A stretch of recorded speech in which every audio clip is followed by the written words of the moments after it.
박근혜 전 대통령과 이재용 삼성 부회장의 뇌물죄 핵심 증거 중에 하나로 안종범 수척이 재판부에 의해 직접 증거로는 인정할 수 없다고 어제 공판에서 정해졌죠. 자, 이 사안을 어떻게 이해해야 하는지 이정열 전 부장판사 연결해서 이야기 나눠보겠습니다. 안녕하세요, 판사님. 네, 안녕하세요. 이게 이제 법률 용어다 보니까 네. 그리고 이 기사를 굉장히 많은 기사가 커버가 됐는데 이 기사를 쓰는 기자의 단어 선택에 따라서 확확 달라집니다. 네네. 지금 이제 야 이거 증거로 이제 채택이 안 됐으니까 큰일 났네 하는 쪽과 그렇죠. 굉장히 드라이하게 정황 증거로 채택이 됐다 하는 정도의 네. 이게 무슨 말이야 해석이 안 되는 기사.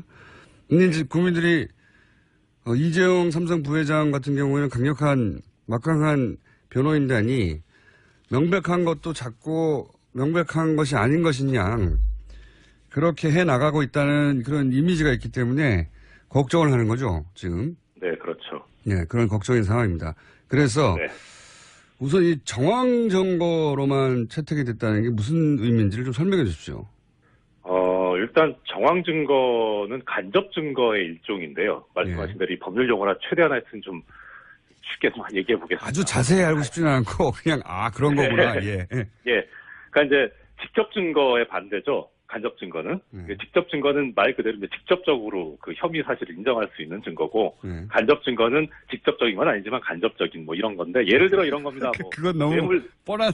네. 그렇죠. 그러니까 예를 들어서 뇌물. 이제 뇌물죄다 하면 이제 돈 준 사람이 나 줬어 이렇게 얘기하는 경우. 그렇죠. 그 직접 증거죠. 예. 그다음에 이제 받은 사람이 받았다고 자백하는 경우. 그 직접 증거죠. 당사자들이 직접 말할 경우. 예. 예, 그렇죠. 그런데 이제 간접 증거는 뭐 예를 들어서 뇌물을 현금으로 줬는데 그 뇌물을 줬다는 일시 부분에 한 1시간 전쯤에 금융기관에서 뇌물 액수랑 같은 돈이 인출됐다는 금융자료.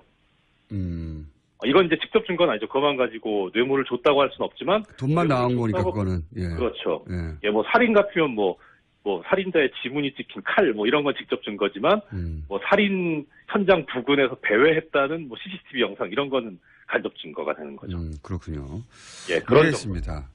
예. 이해했는데 그러면은 이제 지금 재판부가 이 종범실록이라고 우리가 부르는 그 안종범 전 수석의 수첩을 간접 증거로 채택했다는 것은 어떤 의미입니까? 정황 증거로 채택했다는 것은 법률적으로 어떤 의미입니까?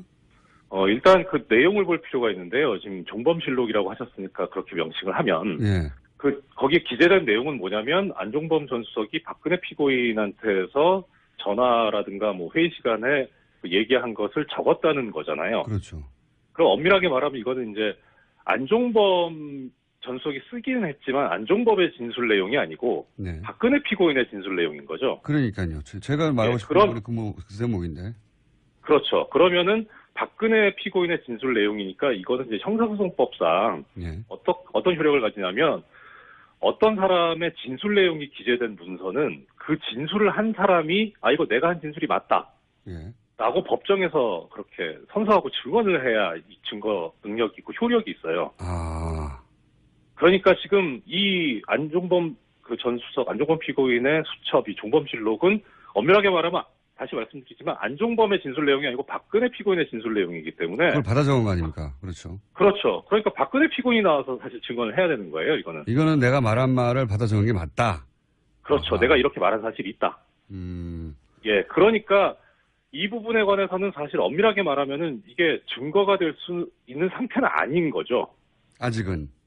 예, 그런데 이게 이제 주의 깊게 봐야 될 부분은 뭐냐면 사실 이게 증거가 된다 안 된다라는 문제를 이제 증거 능력의 문제라고 하는데 증거 능력이 있어야만 증거로 채택을 할 수 있거든요. 네네. 예, 근데 그 증거 채택은 언제 하냐면 재판 진행 과정에서 해요. 중간에. 이거 채택한다, 안 한다, 이거 증거 능력이 없으니까 채택 못 한다, 뭐 이런 식으로. 그런데 이제 우리가 알고 있는 그 증거로서의 가치, 이거는 이제 증명력이라고 하는데, 증거 능력이 아니고, 엄밀하게 말하면 증거 능력은 증거가 될 수 있는 가치 뭐 이런 걸 말하고, 증명력은 얼마나 믿을 수 있냐, 이 증거를. 그러니까 뭐, 이번 사건 같으면은, 이 종범실록 가지고 뇌물 수수했다는 공소 사실을 인정할 수 있다, 없다 이런 얘기인 거죠. 그러니까 증거 능력이라는 말은 오히려 증거 자격이고, 예, 실제로 우리가 이제 일상적으로 그게 증거를 믿을 만한 그런 증거 능력을 갖췄나 할 때는 이걸 증명력이라고 하는 거군요. 예. 그렇죠. 예, 신빙성 있는 증거, 증명력이라고 하는데 이 증명력은 예, 용어를 잘못 만드셨네. 법률가들이. 예, 이게 어쨌든 일본 거에서 온 거라. 뭐 하여튼, 네. 예. 그래서 이 증명력은 어떻게 판단을 하냐면, 가치를 부여하냐면, 이 재판 진행 중에 하는 게 아니고요. 예. 변론 종결하고 심리 종결하고 나서, 이제, 모든 것을, 증거를 종합해가지고 판단해서 판결문에 나오는 겁니다. 그러면 제가 이해한 대로 좀 정리해 볼게요. 지금은 박근혜 전 대통령이 내가 한 말이라고 하지 않았기 때문에 아직은 증거 능력, 증거로서의 자격을 갖추지 못한 상태고. 그렇죠. 이것이 믿을만 하냐, 믿을만 하지 않냐는 재판을 해보고 결정한다. 그렇죠. 그런 상태다. 예. 그러면 정황 증거로만 인정한다는 거는 그 중간에서 어떤 의미입니까? 나중에 증거력이 있는지 없는지 일단 두고 보겠다 이런 건가요? 그렇죠. 그거는 유보합니다. 어느 재판이나 그렇고요. 만약에 이게 법정에서 이거 증명력이 있네요라고 하는 순간 그 재판은 더 할 필요가 없어지는 재판이 되잖아요. 그렇죠. 그러니까 그 얘기는 절대로 안 합니다, 판사들이. 그거는 뭐 심증을 다 드러내는 거기 때문에. 정황 증거가 됐다는 것은 나쁘게 해석할 필요가 없는 상태인 거네요? 정확한 지적이십니다. 그러면은 이렇게 봐도 되겠네요. 그러니까 이제 일반의 인식이 삼성 이재용 부회장의 불리한 기사는 잘 안 나고 유리한 기사는 크게 보도된다. 이게 저는 경험칙으로, 제 개인적인 경험칙으로 어느 정도 사실에 부합한다고 생각하는데, 네. 재벌들이 뭐 다들 이런 언론 매니지먼트를 하는데 이 분야에 삼성이 제일 강하죠. 근데 지금 말씀만으로는 이것이 박근혜 전 대통령 쪽에 불리하다, 유리하다, 혹은 이재용 부회장에게 유리하다, 불리하다고 판단할 내용이 아닌데 마치 이재용 부회장에게 매우 유리한 것처럼 해석된 문구로 차 있는 기사들이 나는 것은 오보죠. 오보인지 의도인지. 예, 왜냐면은 이런 게 있거든요. 지금은 이제 이재용 부회장 측에 유리한 것처럼 그것이 주류 해석인 것처럼 기사들 제목이 달리기도 하는데 이런 게 이제 하나의 여론도 만들어내거든요. 이재용 부회장이 설사 아주 나중에 낮은 처벌을 받더라도 사람들에게 그럴만 했네라고 하는 이런 수긍을 미리 만들어내는 그렇죠. 그런 정교한 PR 작업 같은 게 있는 건데 그런 대목의 의심을 좀 해봐야 되는. 그럼 판사님이 말씀하실 내용은 아닌데, 예. 판사님 말씀으로는 이게 특검에게 불리한 기사가 아니라는 거죠, 한마디로. 불리하지도 않고 유리하지도 않은 거죠. 원래부터 이 종범실록 자체는 박근혜 피고인에 대한 재판에서는 의미가 있을 수 있어요. 이게 증거 능력이 부여됐다 안 됐다가. 근데 이재용 피고인에 대한 재판에서는 이게 이재용 피고인의 진술 내용을 기재한 문서가 아니거든요. 그렇죠.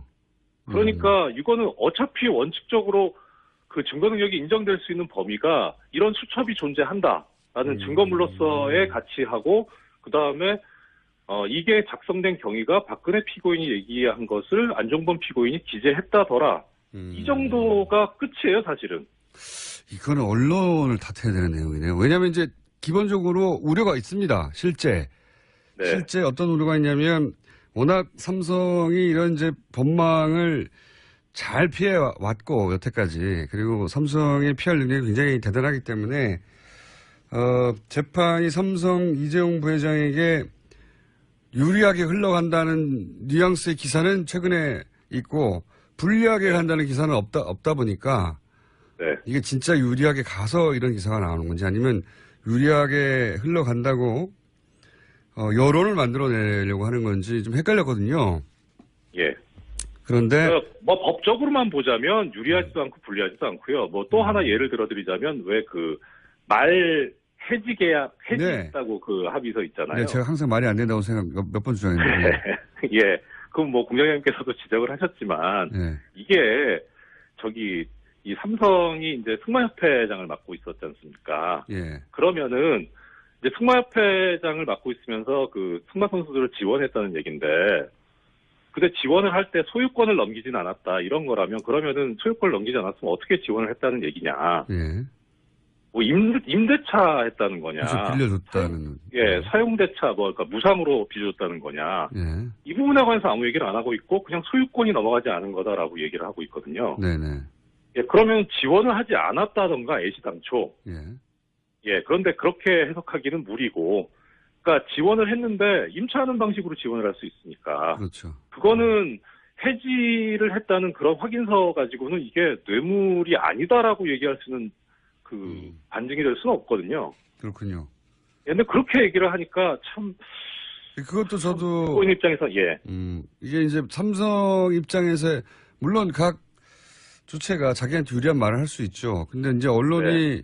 삼성에게 유리한 발언들, 삼성 변호인 측의 주장을 사실은 그렇게 법정에서 흘러가고 있는 것처럼 자꾸 보도를 하기 때문에. 네.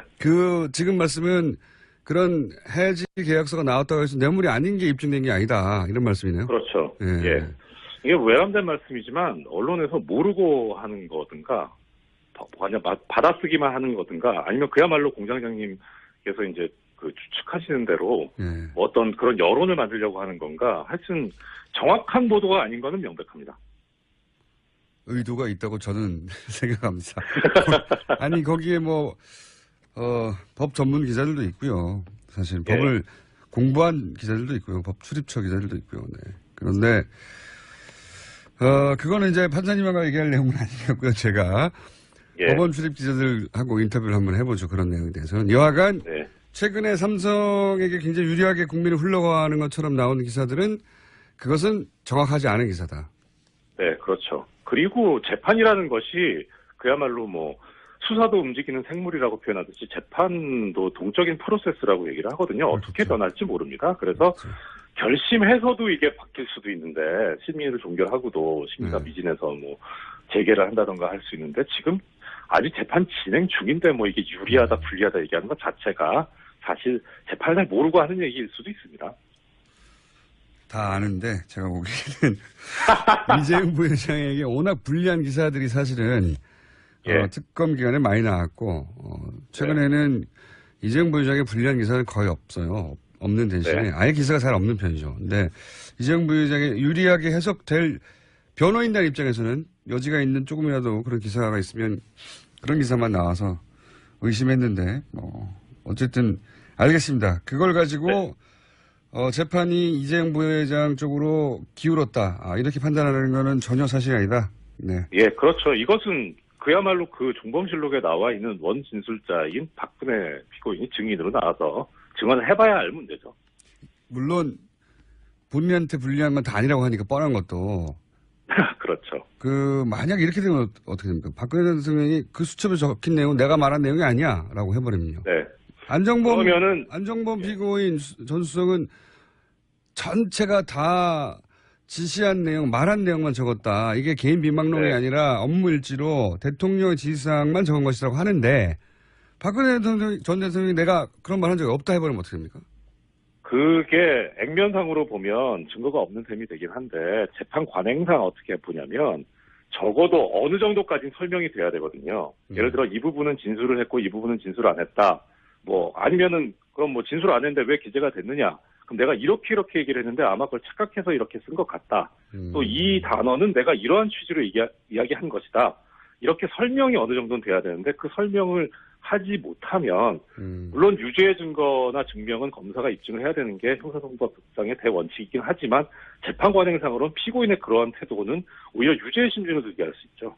그래서 그냥 나는 그런 말 한 적이 없다 이래가지고서는 오히려 재판 전략상 안 좋죠. 박근혜 피고인 입장에서.